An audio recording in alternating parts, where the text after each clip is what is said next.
तन मन धन की बाजी लाले मिलन राम का नहीं सोखा। तन मन धन की बाजी लाले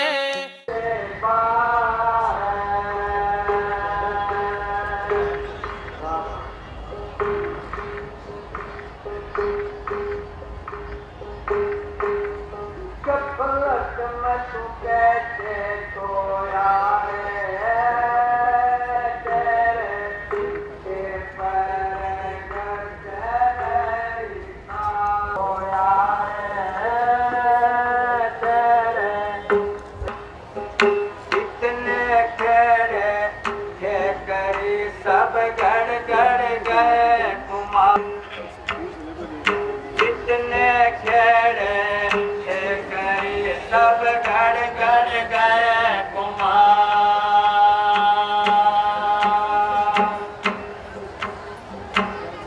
निहार भी चले गए रे कैसे चिड़ावण हार गफलत में कैसे सो करते उनकी भी खा गया कान गफलत में कैसे सोया रे तेरे सिर पर। परम श्रद्धेय परम मान और सम्मान के योग्य परम संत हजूर श्री कंवर जी महाराज राधा स्वामी आश्रम विनोद, मेरे दूर दराज से आए सभी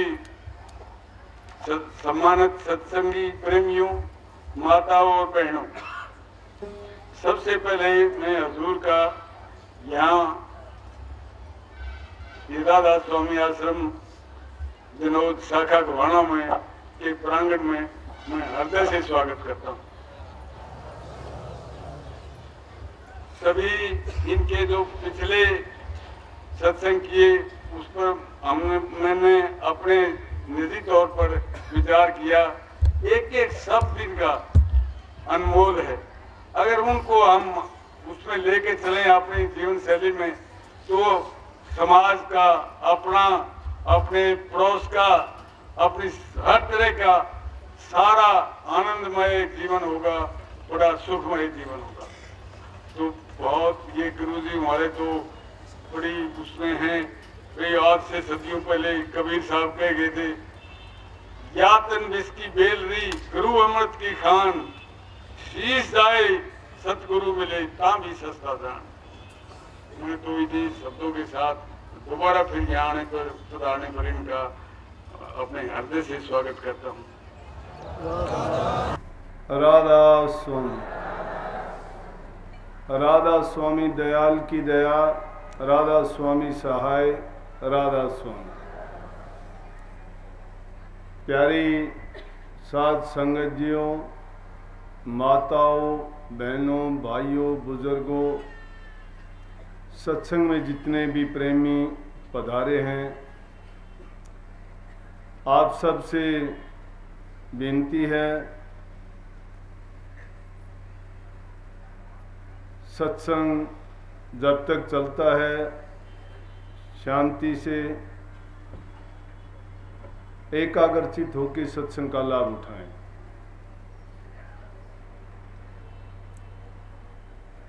शायद इस गोहाना शाखा में सत्संग 1 साल से ज़्यादा समय के बाद ही हो रहा है, लेकिन आसपास में हर 20-25 किलोमीटर के अंतर से सत्संग की दूसरी ब्रांचों में 10 दिन 15 दिन के अंतराल के बाद सत्संग होते रहते हैं और प्रेमियों को लाभ मिलता ही रहता है। लेकिन सत्संग में जब जब भी जाते हो, हर बार आपको कोई ना कोई नई बात नई शिक्षा, नई चेतना और नए साधन, अभ्यास और नाम की कमाई करने के तरीके मिलते ही रहते हैं। लेकिन उसका पूर्ण लाभ आपको तभी होगा जब आप सत्संग में एकाग्रचित होके अपने ध्यान को केवल और केवल सत्संग में ही लगाओगे और गौर से उन शब्दों को सुन सुन के अपने दिल में सुरक्षित रखते चले जाओगे। सत्संगी के लिए सत्संग हर पल, हर घड़ी, हर स्थान पे चलता रहता है। सत्संग के लिए जरूरी नहीं है कि हम किसी एक विशेष जगह पर बैठ के इस सत्संग की चर्चा या ज्ञान ध्यान की बात करें। अपने अंतर में भी बैठ के बिना किसी दूसरे के वार्तालाप के जब अपनी मन की वृत्ति को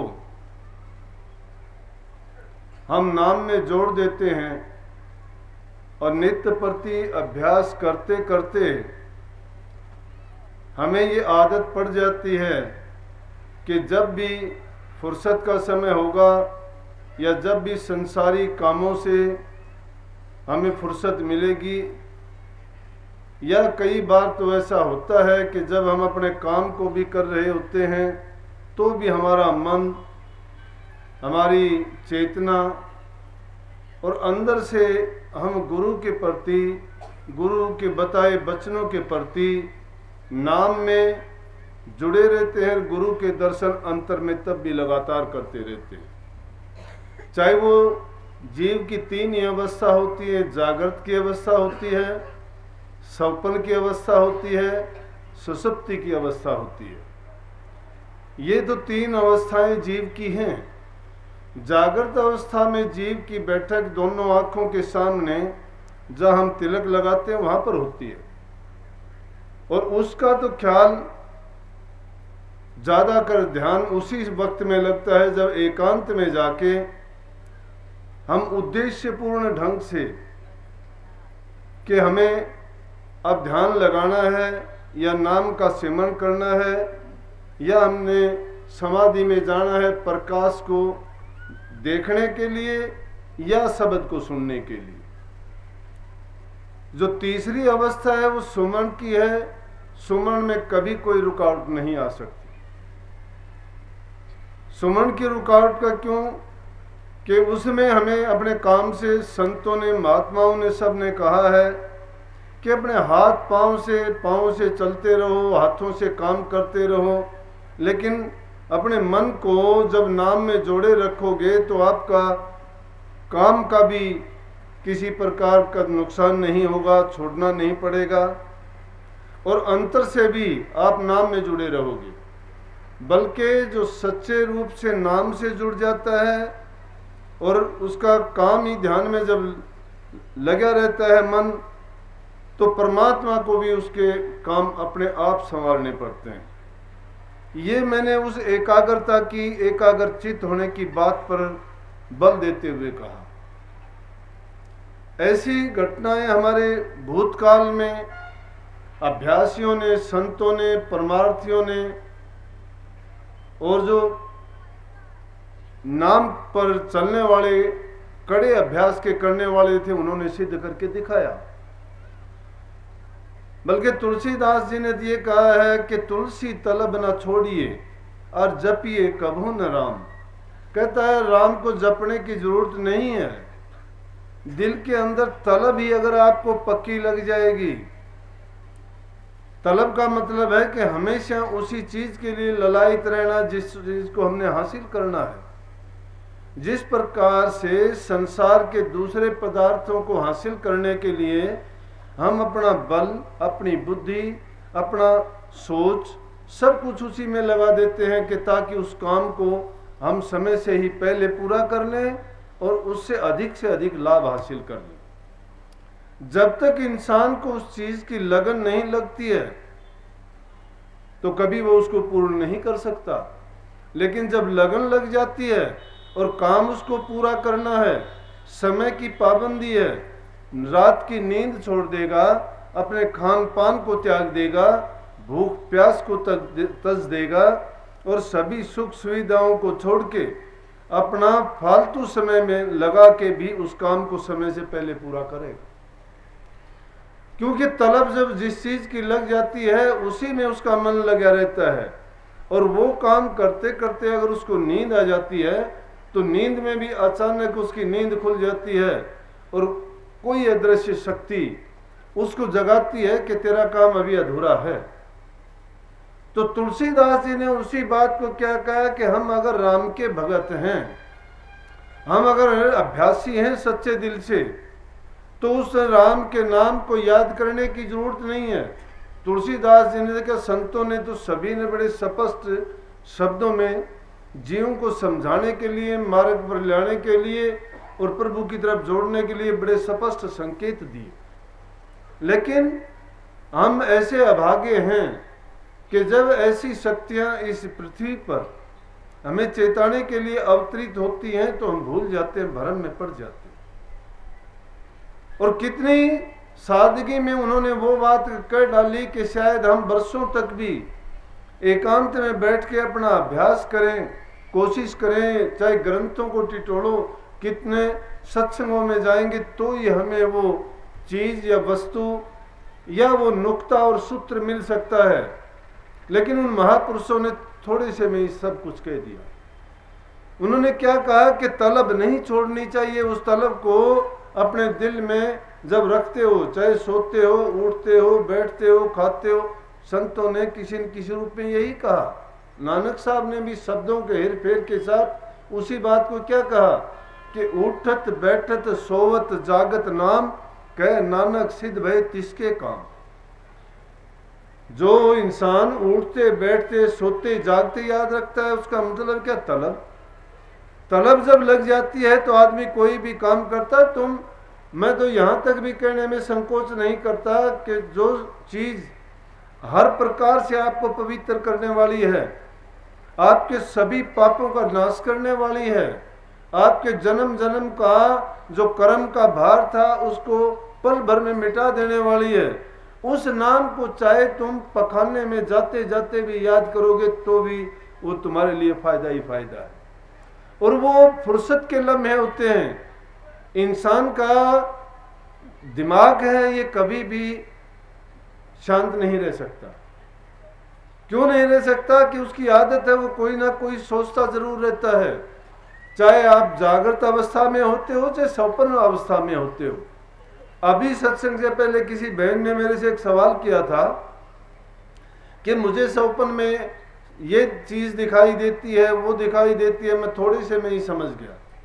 क्यों समझा? कि संतों का मैंने संग किया, सत्संग किया, गुरु की शिक्षा मैंने ली नहीं, गुरु का संग करके मैंने वो ताकत भी प्राप्त करी कि जो इंसान अपनी शक्ति से तो पूरी जिंदगी खाक छानता फिरे तो भी उसको नहीं हासिल होती।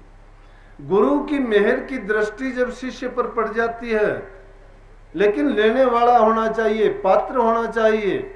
जब हमारे पास पात्र नहीं है तो हम वस्तु को किस चीज में लेंगे? और जब लेने वाला होगा तो उसके लिए कोई तिथि, वार, मुहूर्त और समय नहीं होता है। शिष्य के लिए कोई समय नहीं है। चलते चलते ले लेगा, बात बात में ले लेगा, खान पान में ले लेगा, सेवा करने में ले लेगा, सत्संग से ले लेगा, और यहां तक कि मैं कहता हूं कि वो सैन बैन में ही समझ जाएगा, इशारे में ही पकड़ जाएगा कि इशारा क्या था। और संतों ने तो सिर्फ इशारे ही किए थे। और जो उस कोटि के जीव थे जिनके कर्म अच्छे थे, पुण्य कर्म किए हुए, उन्होंने तो बहुत जल्दी उस चीज को हासिल कर लिया। और आप सभी भी उस चीज को कर सकते हो। अब ना मानने वाले नास्तिक लोग हैं, उनके लिए कुछ भी नहीं है। उनके लिए कह दिया गया सकल पदार्थ है जग माही, कर्म ही नर पावत नाही। इस संसार में किसी वस्तु की कमी नहीं है। उस रचनाकार की यही तो एक खूबी है कि सब कुछ रचना करने के बाद रचना के अंदर भी है, रचना से बाहर भी है। वो सारी शक्तियों का मालिक भी है, लेकिन अदृश्य भी है। वो दिखाई देता हुआ दिखाई नहीं देता है, करता हुआ अकर्ता है। तो ये जीव पार कैसे तरेगा संसार से? ये तो एक छोटा सा कर्म करता है, उस कर्म में बंध के अभिमान करता है मैंने ये कर दिया। अरे जब इतना बड़ा करने वाला भी अकर्ता है, वो नहीं कहता, कभी किसी के सामने कहा कि मैंने ये रचना रची, कभी कहा कि मैंने ये तेरे काम संवारे। लेकिन इंसान तो थोड़ी सी बात करता है तो एहसान टेकता है। जो बात कही वो भी एक महात्मा की थी कि गाफिल कैसे रे।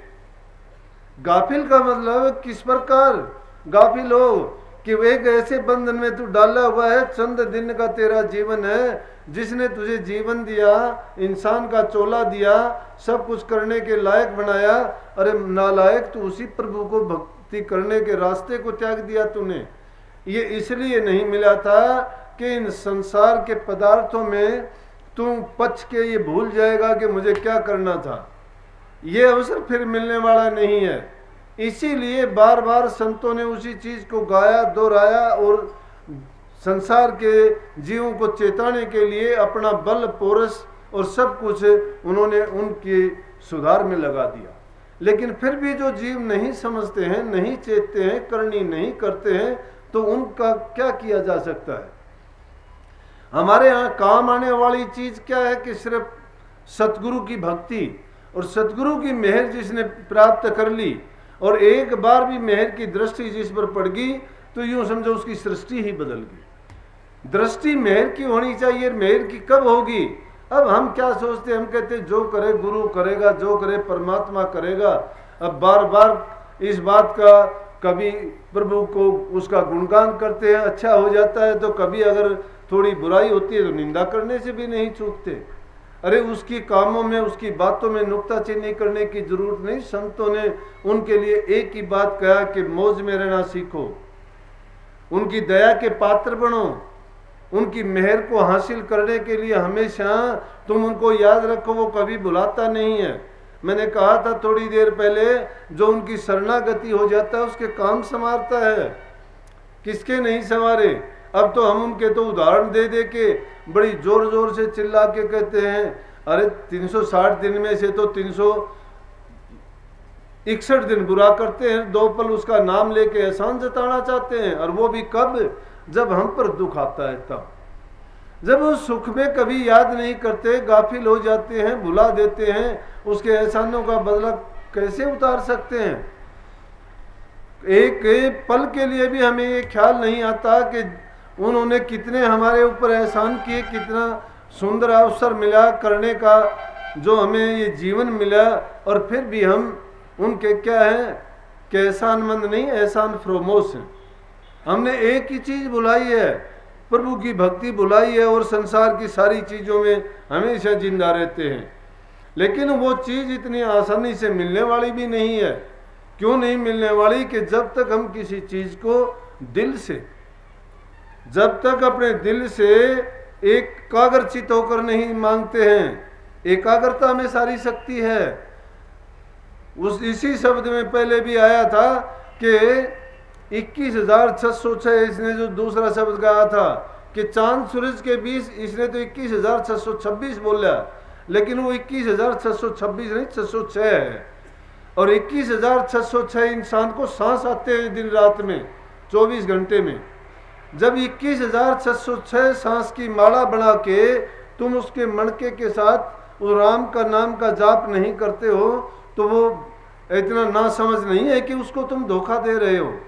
वो सब का लेखा रखता है, वो सब की जानने वाला है, वो सर्वशक्तिमान है, वो सर्वज्ञाता है, सब कुछ करता, हरता, भरता है, फिर इंसान की चालाकी में है।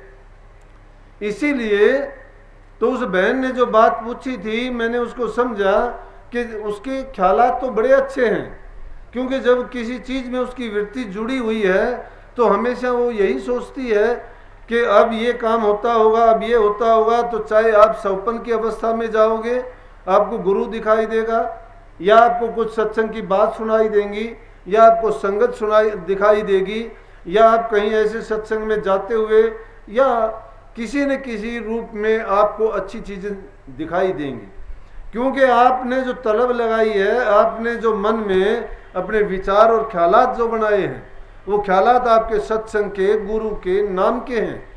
इसलिए जो तलब है वही तो आपको दिखाई देगा। थोड़ा बहुत ये हो सकता है कि हमारे मन के अंदर के हमारे एक्टिव दिमाग में बात है वो या पैसिव में है। जब पैसिव दिमाग में जो बातें हैं वो थोड़ी धुंधली नजर आएंगी, लेकिन जो एक्टिव दिमाग में है और वो हमने देखी है, चाहे वो अवस्था हमारी कैसी भी है, ये नहीं है कि कई बार धुन की सुनने की बात है। जो अभ्यासी लोग हैं वह खूब भी जानते हैं इसको, कि आपको ध्यान में भी नहीं बैठते हो, लेकिन आपको ऐसे ही बैठे बैठे, ऐसे ही जब कोई ख्याल भी नहीं है, अचानक होगा कि शब्द की धुन सुनाई देनी शुरू हो जाएगी। अचानक आपके दिल में कोई बात होगी, दूसरे ही पल देखोगे कि वही चीज किसी आदमी का ख्याल करते हो आदमी है, या किसी ऐसी घटना का ख्याल आता है वो घटना हो जाती है। अरे ये छोटी मोटी बात है, ये जीव को ठगने की बात है, ये सारी ऐसी चीजें हैं जो इस जीव को लूटते हैं। जो कबीर साहब ने अपने एक शब्द में वर्णन किया है और उसमें कहा, अभ्यासियों के लिए जब अभ्यासी अंदर में रूहानी मंडलों को तय करता हुआ ऊपर की तरफ चलता है, उसमें अनेक प्रकार की ऐसी बाधाएं, अनेक प्रकार के ऐसे प्रलोभन, अनेक ऐसे नज़ारे दिखाई देते हैं कि इस जीव को, हमारी रूह को या इस आत्मा को ऊपर बढ़ने से रोक लेते हैं रास्ते में। और वो अनेक प्रकार के हाव भाव दिखा करके जीव को कहते हैं तुझे आगे जाने की जरूरत नहीं है, जो तू चाहता है, जो तू कहेगा मैं तेरे लिए वही कर सकता हूँ। या कुछ लोगों के लिए ऐसा है कि वो संसार के पदार्थों में उसको ऐसा लिपायमान कर देगा, किसी को धन दे देगा, किसी को बेटे दे देगा, किसी को कारोबार इतना बढ़ा देगा, हर प्रकार से उसको बुलाने की कोशिश करेगा। लेकिन जो इस चीज को जानते हैं वो रास्ते में ऐसे आने वाले पड़ावों पर कभी नहीं रुकते। क्यों? उनको पता है तेरी मंजिल बहुत दूर है और तेरी मंजिल को पाने के लिए तुझे इन रास्तों में नहीं पड़ना। तो कबीर साहब कहते हैं कि जब हम शेष कमल दल के मंडल से आगे चलते हैं, इन्हें कहा है कि 9 दरवाजों को छोड़ के 10वीं गली में जहाँ नूरी गुरु बसता है, वो नूरी गुरु यहाँ नहीं है।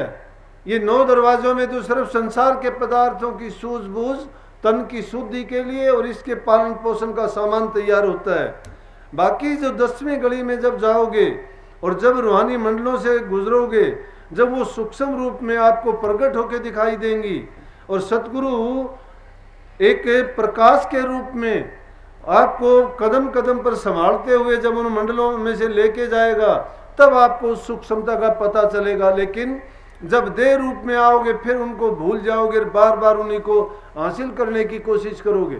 लेकिन जब भी थोड़ा ख्याल वहां से आपका हटेगा, जो कबीर साहब ने कहा कि गुरु माथे से उतरे शब्द भी होना हो, अगर पल मात्र के लिए भी तुमने उस समय गुरु को बुला दिया, उसी टाइम पर काल अपना दाव चला लेगा और रास्ते में गुरु का रूप दिखा के या किसी न किसी दूसरे रूप में प्रकट होके आपको ऐसा भटका देगा कि आगे नहीं जाने देगा। उसके बारे में कहते हैं कि डाकणी साकणी बहु किलकारें, जम किंकर धर्मदूत अहंकारें, सत नाम सुन भागे सारे, जब सतगुरु नाम उचारा है कर नैनो दीदार महल में प्यारा है। वहां पर क्या है कि जब वो डाकणी साकणी रास्ते में मिलने वाली कौन है? वो ऐसी शक्तियां हैं, मन की वृत्तियां हैं, हमारी वृत्ति भिन्न भिन्न बदलती चली जाएंगी और वो वृत्ति ऐसा रूप धारण कर लेंगी कि भटकाव पैदा हो जाएगा हमारा और आगे जाने में रुकावट और बाधा बन के खड़ी हो जाएंगी। लेकिन ये इतना आसान काम नहीं है। ऊंचा तरवर गगन पर और बिरला पंछी खाए, उस फल को तो वो चखे जो जीवित ही मर जाए। यहाँ जीवने का काम नहीं है। संसार में जो जीना चाहते हैं ना, उनके लिए नहीं है ये कलाम। ये वचन उनके प्रति नहीं है, ये वचन है उनके प्रति जिनकी है शब्द में वृत्ति, जो इस दुनिया से बचना चाहें और काल जाल को परे हटावें, मुक्ति पथ को जाना चाहें, गुरु अपने को पाना चाहें। जो गुरु को पाना चाहते हैं, मुक्ति पद में जाना चाहते हैं, तो इस संसार के पदार्थों से, दुनिया की लोलुपता से और भय कि भावनाओं से मुक्त होके, निर्भय होके जो मरने के मार्ग को अपना लेगा वही उस मंजिल को पास करेगा। इतनी ऊंची जगह पर है वो वस्तु, यहाँ ऐसे मिलने वाली नहीं है। जिस प्रकार से हर अच्छी चीज को प्राप्त करने के लिए आपको कितनी बाधाओं को पार करना पड़ता है, कितनी कठिनाइयाँ, कितनी मुश्किल आती हैं। थोड़े उदाहरण के रूप में एक बच्चा पढ़ने के लिए एक परीक्षा पास करता है, उसको 12 महीने लग जाते हैं। 12 महीने में एक पद थोड़ा उसको मिलता है। अरे हम तो थोड़े दिन के लिए नाम लेते हैं और फिर 4 दिन में ही चाहते हैं कि उन रूहानी मंडलों को पार कर लें, उनको प्राप्त कर लें। मन की वृत्तियों को बदला नहीं, संसार में ऐसे फंसे हुए हैं कि उन विकारों को छोड़ना भी नहीं चाहते। नशों में विषयों के कीड़े बनके ना गुरु के बताए मार्ग पर चलते हैं, धर्म की मर्यादाओं को पालन नहीं करते हैं। बल्कि कबीर साहब ने कहा कि हमने अपने दीन को बिगाड़ लिया। दीन बिगाड़ा दुनी से दुनी ने चाली साथ, पांव कुल्हाड़ा मार यार गाफिल अपने हाथ। हम ऐसे गाफिल बन गए कि अपने दीन को बिगाड़ लिया। किस लिए बिगाड़ा? कि दुनियादारी के लिए बिगाड़ा। कहीं बेटों के लिए, कहीं रिश्ते नातों के लिए, कहीं पत्नी के लिए, कहीं धी जमाई के लिए, कहीं धन संपत्ति के लिए, तो कहीं किसी चीज के लिए, कहीं किसी चीज के लिए। इन बंधनों में ऐसे जकड़े पकड़े रहे हम कि उनको छोड़ना नहीं चाहते। ये क्या थी? ये दुनिया थी। और दीन हमारा क्या था? दीन था हमारा कि इंसान का चोला मिलने के बाद प्रभु की भक्ति करके इस 84 से बच जाना, बार बार संसार में आने जाने से मुक्ति पा लेना। ये संसार दुखों का घर है, सुख नहीं है। यहाँ कोई सुखी नहीं है। धनवंता सभी दुखी, निर्धन दुख का रूप, साध सुखी से जो कहे पाया भेद अनूप। जिसको वो दौलत मिल गई, जिसको वह अखूट भंडार मिल गया नाम का, जिसको सलीका तरीका आ गया, जिसने नाम को हासिल कर लिया, उसको शांति है। बाकी किसी को शांति नहीं है। क्यों नहीं है शांति? किस उनमें शांति देने का किसी में गुण ही नहीं है। संसार के जितने पदार्थ हैं वो दुख के देने वाले हैं। चंद दिन के लिए हमें अच्छा लगता है, चंद पलों के लिए इंद्रिय सुख है। जो इंद्रिय सुख संसारी सुखों को जो सुख मानते हैं वो यूं समझो कि निश्चित रूप से दुख में बदलने वाले हैं। क्योंकि वही जिसको हम सुख मानते हैं उसका दूसरा पहलू दुख का ही भरा पड़ा है। सुख थोड़े हैं संसार में, दुख ज्यादा है। इसीलिए प्रेमियों कि अगर स्थायी सुख को पाना चाहते हो और इस रूह को संसार में बार बार ये दुखों के झमेले से छुटाना चाहते हो, आजाद और स्वतंत्र कराना चाहते हो, तो गुरु के वचन के अनुरागी बनो, उनके आशिक बनो। आशिक बन के उसको मासूक की तरह से मानो। जिस प्रकार से कोई किसी चीज का आशिक हो जाता है और उससे इतना प्यार हो जाता है उसके बिना जी नहीं सकता। कोई पागल हो जाता है, कोई उसके लिए अपने आप खुदकशी कर लेता है, कोई किसी रूप में अपने संसार को बिगाड़ लेता है, कोई अपने जीवन को खराब कर लेता है। इसी प्रकार से अगर तुम आशिक होना चाहते हो तो एक प्रभु के आशिक हो। लेकिन जब आशिक हो जाओगे तो फिर सोना, आराम, खुशी, खान पान, संसार के पदार्थों के रस भोगों को आप छोड़ दोगे और त्याग दोगे। ये है कि हमने दीन को बिगाड़ लिया दुनिया में फंस के, और दुनिया हमारे साथ नहीं चली।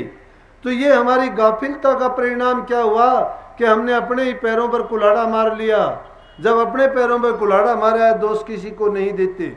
ये संसार कुत्ते की सूखी हड्डी है। जिस प्रकार से किसी कुत्ते को सूखी हड्डी मिलती है, वो सोचता है मेरे को इस हड्डी को कोई छीन ना ले। क्या करता है? उस हड्डी को लेके किसी छिप गुप्त स्थान पे जाता है और वहां छिप के उस हड्डी को चबाता है। वो हड्डी में कोई रस नहीं है, सूखी हुई है, बहुत पुरानी उसको मिल गई कहीं से। लेकिन क्योंकि उसकी आदत है हड्डी खाने की, उसको और दूसरी चीजों का ज्ञान ही नहीं है, उसने अपने मन को, अपने जीवन को हड्डी चूसने में ही लगाया था। तो उस सूखी हड्डी को लेके एकांत के स्थान पे जाता है और जाके क्या करता है? उसको चबाता है। तो सूखी हड्डी से तो मसूड़े ही फूटेंगे। जब उसके मसूड़े टूटते हैं उनमें से खून आता है। अपनी जीभ से जब खून को चखता है तो उसको आनंद आता है। वो ये नहीं सोचता अरे मूर्ख तेरा ही खून है और उसी को चख के तू क्या आनंद लेता है, तेरा ही नुकसान कर रहा है। इसी प्रकार से इंसान के लिए संसार के भोग पदार्थ हैं। जिन भोग पदार्थों को सूखी हड्डी के समान मानते हैं जो लोग, वो इसको चबाना छोड़ देते हैं। संत महात्मा बेवकूफ नहीं थे। बड़े बड़े राजा महाराजा जिन्होंने महल, सुख, आराम, सुविधा और उन नौकर चाकरों की सेवा को ठोकर मार के फकीरी जीवन क्यों अपनाया?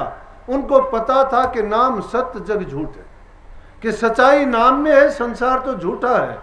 झूठा संसार इसलिए नहीं है, झूठा इसलिए है जिसमें प्रभु का नाम नहीं, प्रभु की भक्ति नहीं, जिसमें सुख देने का गुण नहीं, जो हमें दुख देता है, बार बार संसार में लाता है, जन्म मरण में फंसाता है और उससे भी बुरा खोटे मंदे कर्म करा के हमें नरकों के द्वार दिखाता है। फिर उसमें रहने से और उनको भोगने से क्या फायदा? इसीलिए उन्होंने फकीरी जीवन को अपना के अपने जीवन को ऐसा लगा दिया और नाम की कमाई करी। और कितनी कठोर कमाई! अनेक राजाओं के नाम लिए जा सकते हैं।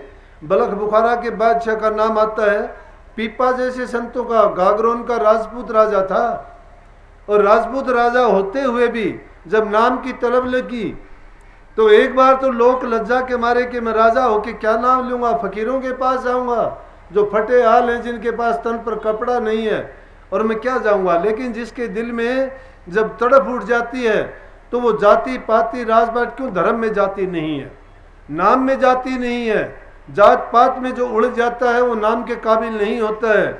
जात है ही नहीं, जात एक ही है, जात एक ही है इंसान की। वो क्या है कि इंसान है, रूह है, आत्मा है। और दूसरी अगर नाम दूसरी जाति नाम ही लेते हो वो भी दूसरी नहीं है। परमात्मा इसका एक सार वस्तु थी जिससे निकला हुआ उसका एक तत्व है, छोटा सा अंश है। इस अंश को उसमें मिलाने के लिए एक ही चीज का खेल है। अरे समुद्र के पानी को गिलास में डालो, मटके में डालो, झारी में डालो, किसी दूसरे बर्तन में डालो, पानी तो पानी है। वो तो बर्तनों में डालने के कारण अगर उनके अलग से नाम, झारी का पानी, मटके का पानी, गिलास का पानी, टोकनी का पानी, वो अलग अलग हो गए। नदी का पानी आया कहाँ से है? पानी का तो स्रोत एक ही है। इसी प्रकार से हम सब आए उसी एक ही जगह से हैं, एक की संतान है। जाति पाति किसने बनाई? और ये जाति पाति कोई रुकावट नहीं है, क्योंकि भक्ति गेंद चौगान की बाहों कोई ले जाए। इसमें जाति पाति का सवाल नहीं है। भक्ति तो चौगान की गेंद है। ये तो एक मैदान में पड़ी हुई गेंद है जिसको कोई भी ले जा सकता है। ले जाने वाले में शक्ति, ताकत होनी चाहिए और उसके लिए जरूरत पड़ेगी तप की, त्याग की, तपस्या की, लगन की, मेहनत की, श्रद्धा की और दृढ़ विश्वास की और संकल्प की। जिसमें इतनी चीजें हैं उनको देर नहीं लगती ये चीज हासिल करने में, और उनको जल्दबाजी भी किसी चीज की नहीं है। काफी लोग आके कह देते हैं मुझे ध्यान नहीं लगता, तुम्हारा काम क्या है, किस लिए इतनी जल्दबाजी करते हो कि आज आपका ध्यान लग जाएगा? किस लिए कहते हो कि मुझे सब सुनाई नहीं देता? तुम अपनी तरह से प्रयास तो करते नहीं हो। एक ही 2 दिन में चाहते हो कि मुझे आज ही वो वस्तु मिल जाए। अरे जिन्होंने आपको वो वस्तु बताई है, जिन्होंने वो मार्ग दर्शाया है, उन्होंने वो कितने दिन में हासिल की होगी आप अंदाजा लगाओ। लेकिन अपनी कमाई हुई चीज को यूं ही आसानी से किसी को नहीं देता है। लेकिन सच्चे दिल से तुम लग के गुरु के बताए मार्ग पर चल के नियमों और मर्यादाओं का पालन करते हुए जब उसको हासिल करोगे, अपने विश्वास को ज्यों ज्यों दृढ़ करते जाओगे, संकल्प तुम्हारा पक्का होता चला जाएगा, तो तुम्हारे काबू में वो वस्तु अपने आप आती चली जाएगी। और ज्यों ज्यों वो आती चली जाएगी त्यों तो तुम इतने सरल, इतने संतुष्ट और एकदम आत्म संतोषी हो जाओगे कि जिसके कारण तुम्हारा सिमटाव अंदर में होता चला जाएगा और ये बाहर का संसार आपको एक तस्वीर की भांति स्पष्ट दिखाई शुरू हो जाएगा कि कौन अपना है, कौन पराया है, क्या सच्चा है, क्या झूठा है। क्यों कि सच्चाई को जब समझ जाओगे तो झूठ के बारे में आपको इतने लिपटने की, चिपटने की और उसमें फंसने की आवश्यकता नहीं रह जाएगी। इसीलिए जब उन राजा महाराजाओं ने अपने सुख वैभव को त्याग दिया, और शिक्षा कहाँ से मिली उनको? उन्होंने उस लोकलाज के बस एक बार पीपा जी के साथ हुआ, उसी का सारी जिंदगी धोखा उसके दिमाग से निकला नहीं, लेकिन उन्होंने थोड़े ही दिन के बाद उसको समझ आ गई। जिनके दिलों में सच्चाई होती है और जब वो चीज़ जोर लगाती है, जिस प्रकार से जमीन में पड़ा हुआ कोई बीज जमीन के अंदर दबा रहता है, लेकिन जब अवसर मिलता है उसको, जब भी बारिश होती है, अंकुरित होके वही बाहर निकलता है, पेड़ बनता है और बड़ा बन के वही अपना फल देता है। इसी प्रकार से भक्ति रूपी बीज जब हमारे अंदर में बो दिया गया है, वो दबा रहेगा, लेकिन जब भी उसको अपना समय मिलेगा और उसके अनुकूल वातावरण उसको जब मिलेगा, वो उसी प्रकार से उस बीज की भांति पैदा होकर संसार में प्रकट होगा और प्रकट होने के बाद उस बीज की तरह से अपना फल दिखाई देगा और उसका हमें साक्षात रूप में प्रकाट्य महसूस भी हो जाएगा। प्रेमियों, जरूरत है सच्ची लगन की, और सच्ची लगन के लिए ये है कि पहली चीज है कि हम में जो बुराइयां हैं उनका त्याग करें। अपने आसपास के माहौल में अपने आप को इतना सुरक्षित रखें कि कितनी बुराइयां हैं, कहीं शराब है, कहीं मांस मछली अंडे हैं, कभी कुछ है, लेकिन जब भी हम उनका ख्याल करते हैं, मन में हम अपना काम कम करते हैं, उनकी तरफ ज़्यादा देते हैं ध्यान, तो क्या होता है कि सही रास्ते को छोड़ के हम भी मार्ग से भटक जाते हैं। लेकिन जिनको सतगुरु का साथ मिला है, जिनको सच्ची लगन है अपने घर जाने की, वो इन चक्रों में कभी नहीं पड़ता और अपनी लगन को लगा के उसको पूर्ण रूप से पूरी शक्ति दे के सिमरण के द्वारा, ध्यान के द्वारा, अभ्यास के द्वारा वो अपना इसी जीवन में काम कर जाते हैं, जीते जी कर जाते हैं। लेकिन अगर हम इस अवसर को खो देंगे, अगर ये मनुष्य चोला हमने यूं ही बर्बाद कर दिया, तो फिर इसका पता तो इसी जीवन के अंतिम पैर में लगेगा, लेकिन जब जिस समय में हमें पता लगेगा उस समय में हम कुछ करने लायक नहीं रहेंगे और फिर पछतावा, सिर्फ पछतावा ही रहेगा और उस पछतावे से फिर करने से कोई फायदा भी नहीं होगा। इसीलिए वक्त रहते हुए हमें चेतना चाहिए। भक्ति ऐसी चीज है जिसमें आपकी कोई फीस नहीं लगती, कोई अलग से समय नहीं निकालना पड़ता, कोई आपको कष्ट नहीं होता, कोई आपको भेख नहीं बनाना पड़ता, कोई आडंबर नहीं करना पड़ता या किसी पाखंड में नहीं फंसना पड़ता। लेकिन आज के युग में पाखंड है, झूठ है, फंड है, लोगों ने इसको एक पेशा बना लिया, गुरुवाई को पेशा बना लिया। झूठ बोलते हैं, सबसे ज्यादा झूठ ये प्रचारक बोलते हैं, क्योंकि उनके पल्ले कुछ होता नहीं है। गुरुओं की ओट लेके उनकी तस्वीरों को छाप के सपने के गुरु बन जाते हैं कि सपने में गुरु आया था और गुरु ने मुझे हुक्म दिया था कि तू गुरुवाई कर। अरे गुरुवाई करने की, जिंदा कभी गुरु के पास नहीं गया, जिंदे बाबे की पूछे न बात और मरे बाबर बुरा बात। जिंदा बाबा होता है तो उसको बेचारे को रोटी नहीं देते और गुजरने के बाद कहते हो कि आज उसका हमने कनागत निकालना है, पंडितों को जिमाना है, दान करना है, पुण्य करना है, ये करना वो करना है। अरे जीते जी नहीं खाया, जाने के बाद वो क्या खाएगा। संतों ने यही तो पाखंड मिटाया है कि जब तक आप सच्चे गुरु को, शब्द भेदी गुरु की लड़ नहीं फटते हो और ऐसे गुरु की शरण आपको नहीं मिलती है, तो दुनिया में पाखंडी गुरु बहुत फिरते हैं, वो तुम्हें लूट लेंगे। ये लूटना कुछ नहीं है, तुम्हारे 4 पैसे ले जाओ कोई बात नहीं है। वो एक तो तुम्हें क्या करेंगे, तुम्हारी जो बुद्धि को भरमा देंगे, तुम्हारा कीमती समय, इंसानी जीवन का जो समय आपका बर्बाद कर दिया, उसको वो कहाँ से भरपाई होगी, उसकी कभी नहीं हो सकती।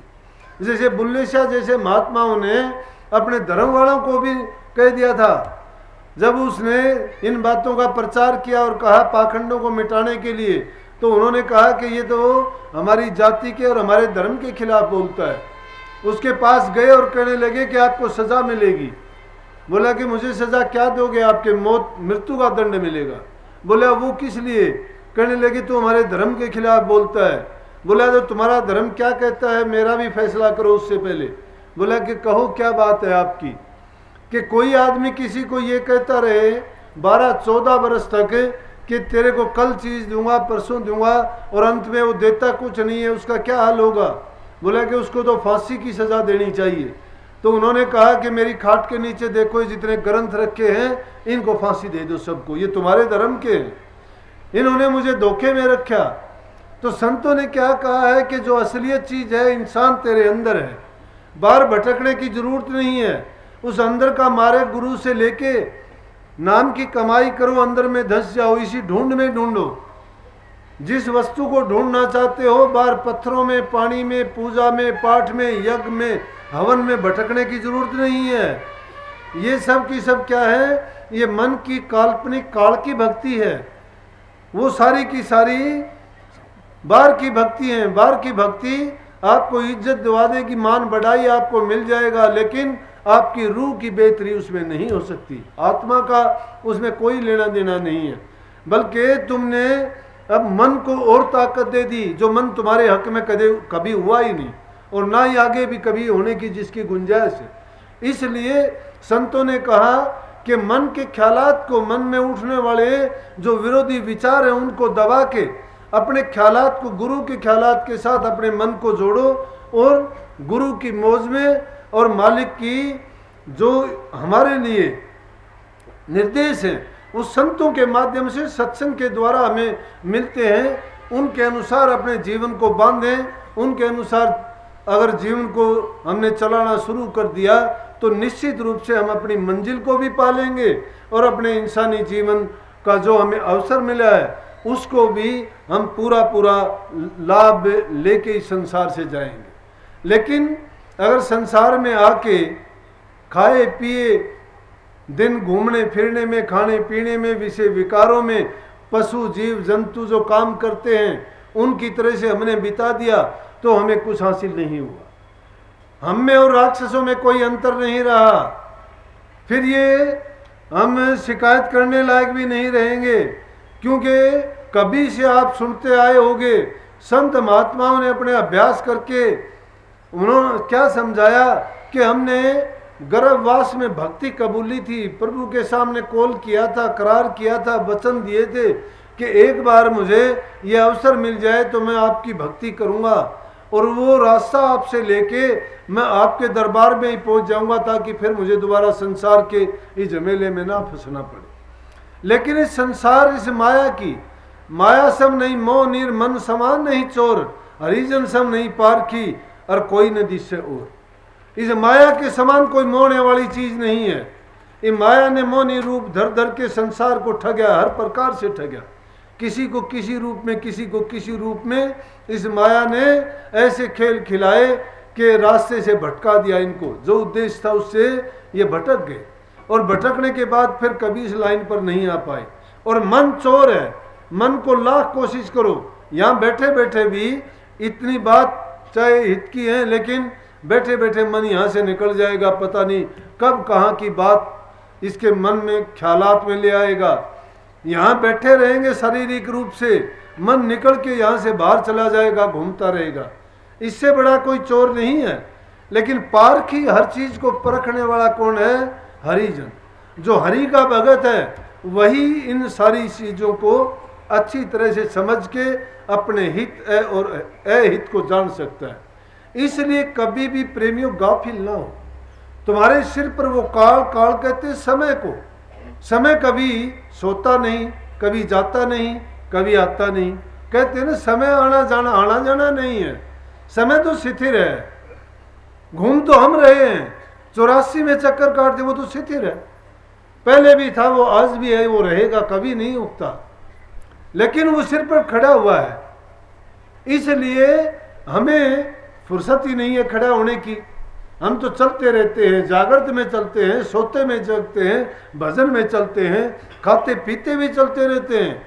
कई लोगों को मैं देखता हूँ चलते चलते भी बात करते हुए सुना कई बार। एक दिन कहीं मैं जा रहा था तो भिवानी शहर में मैंने एक आदमी देखा, वो साइकिल पे, और हम पीछे गाड़ी में थे। वो थोड़ा आगे देखा तो हैंडल उसने पकड़ रखा और एक हाथ से यूं झटके मार रहा। कभी उस हाथ से कभी, मैं बोला भाई आस्था कर ले, आदमी तो बहुत ज्यादा परेशान है। हॉर्न दिया, दोनों हाथों से हैंडल थाम लिया। मैं बोला भाई बैठ के बात कर ले, क्या बात थी? बोला यूं ही ख्याल थे कोई। तो जब हम ठहरते ही नहीं है, इसी प्रकार सोने में करते हैं। सोते हुए कोई हाथ मारता है, कोई पाँव मारता है, किसी को कोई सपना आता है, किसी को ख्याल आता है, तो कौन भागता है? समय नहीं भागता, हम भाग रहे हैं। हमें टिकाव नहीं है। और टिकाव जब नाम में टिकाव हो जाएगा तो तुम्हारे लिए समय भी ठहर जाएगा।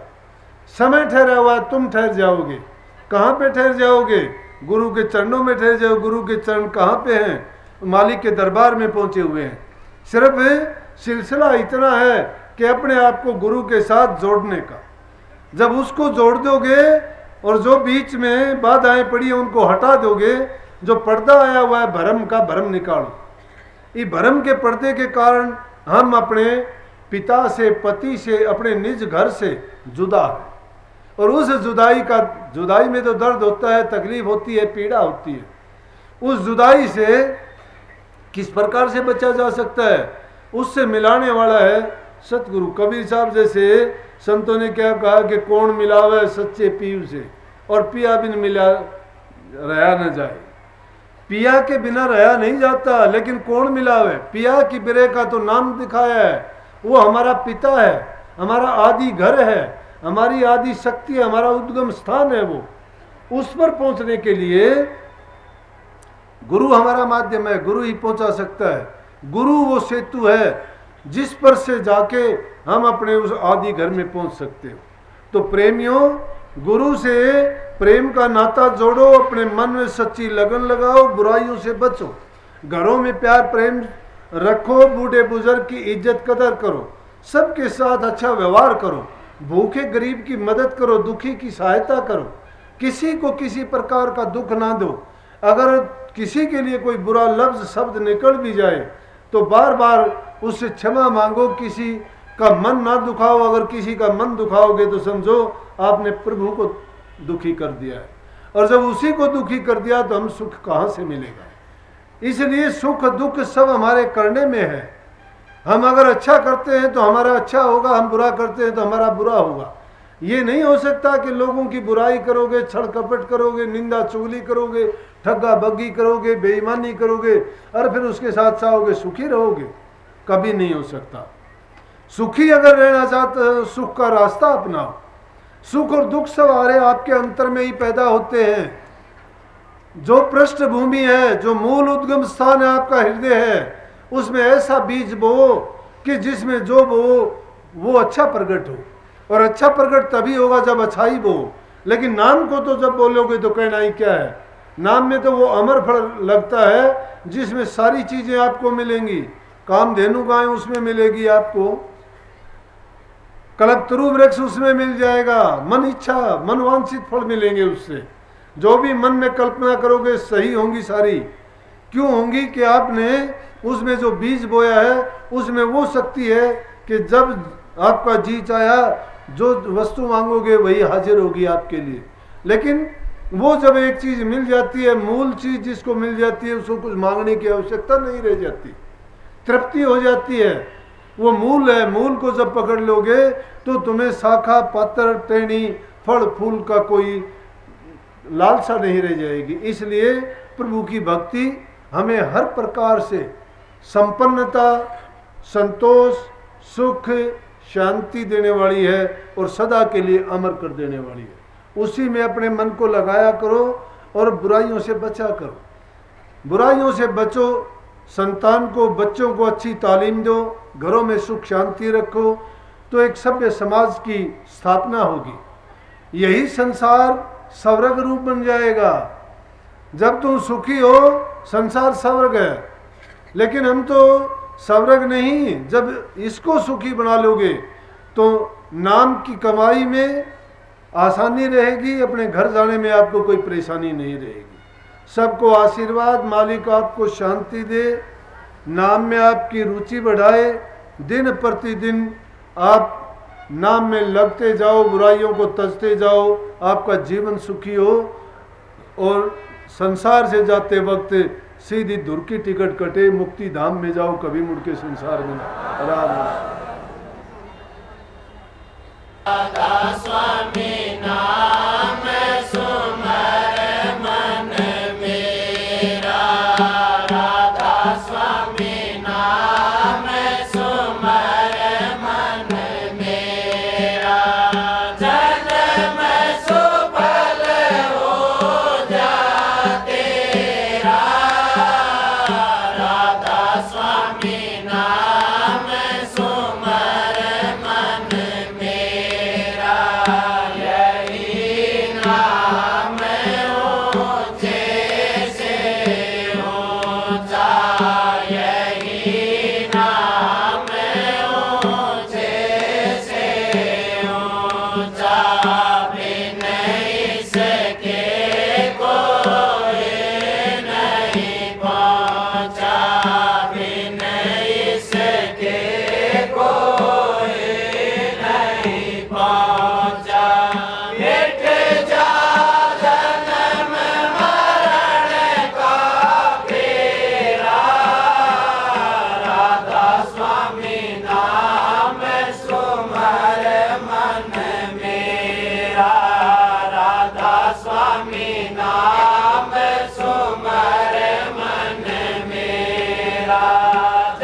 भाई 1 तारीख का सत्संग झर जिला का है। झर जिला पड़े है अलवर डिस्ट्रिक्ट में, राजस्थान में। शाहजहाँपुर चौबारे जाके न पूछ लियो रास्ता, कोई जाना चाहे तो, इसलिए आपको बता दिया है। जाने वालों के लिए छुट्टी, शांति से जाना, जल्दी ना करियो। सबको राधा।